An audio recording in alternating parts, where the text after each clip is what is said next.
அஜித்திற்கு ஏற்பட்ட பிரச்சனை, ரஜினிகாந்த் கொடுத்த அறிவுரை. தமிழ் சினிமா ரசிகர்களுக்கு எப்பொழுதுமே சூப்பர் ஸ்டார் ரஜினிகாந்த், தல அஜித் இருவருமே தனித்துவமான இடம் பெற்றவர்கள். இருவரின் ரசிகர் கூட்டமும் உலகம் முழுவதும் பரவி இருக்கின்றது. அஜித்தின் மீது மிகுந்த மரியாதையும் அன்பும் கொண்டவர் ரஜினிகாந்த். சமீபத்தில் கார் போட்டியில் வென்றதற்கு தனது வாழ்த்தை தெரிவித்திருந்தார். தற்பொழுது அஜித்திற்கு சில அறிவுரைகளை வழங்கி இருக்கிறார். அஜித் படங்கள் ரிலீஸ் என்றாலே தமிழ்நாடு திருவிழா கோலமாக இருக்கும். 2025ஆம் ஆண்டு தொடங்கியதும் அஜித்தின் விடாமுயற்சி திரைப்படம் வெளியாகி இருந்தது. ஆனால் படம் கலவையான விமர்சனங்களை பெற்றது. அப்படத்தை தொடர்ந்து அஜித் நடிப்பில் வெளியான திரைப்படம் குட் பேட் அக்லி. அந்த படத்தை ரசிகர்கள் பெரிய அளவில் கொண்டாடினார்கள். அதோடு பாக்ஸ் ஆபீஸில் செம கலெக்ஷன் செய்தது. அஜித் குமார் தற்போது அஜித் குமார் ரேசிங் என்கிற பெயரில் கார் பந்தய போட்டிகளில் பங்கெடுத்து வருகிறார். சமீபத்தில் தனியார் ஆங்கில தொலைக்காட்சிக்கு அளித்த நேர்காணலில் தனக்கு தூக்கமின்மை பிரச்சனை இருப்பதாக தெரிவித்தார். தன்னால் அதிகபட்சமாக 4 மணி நேரம் தான் தொடர்ந்து தூங்க முடிவதாக தெரிவித்திருந்தார் அஜித்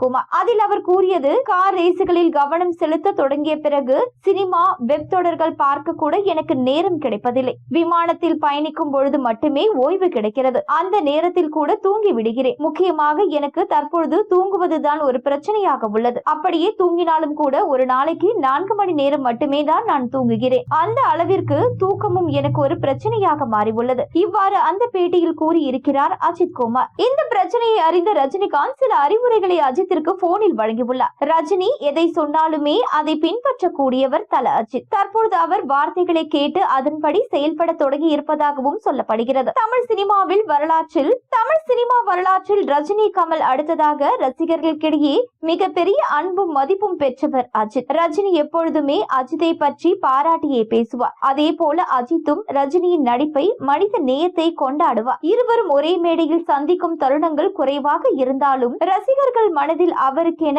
அன்பு தனித்துவமானது. தமிழ் சினிமாவில் ரசிகர்களுக்கிடையே எவ்வளவு போட்டி இருந்தாலும் நடிகர்கள் தாமாகவே ஒருவருக்கொருவர் மதிப்பளிப்பதுதான் உண்மையான பாசிட்டிவ் செய்தி என்று சொல்லலாம்.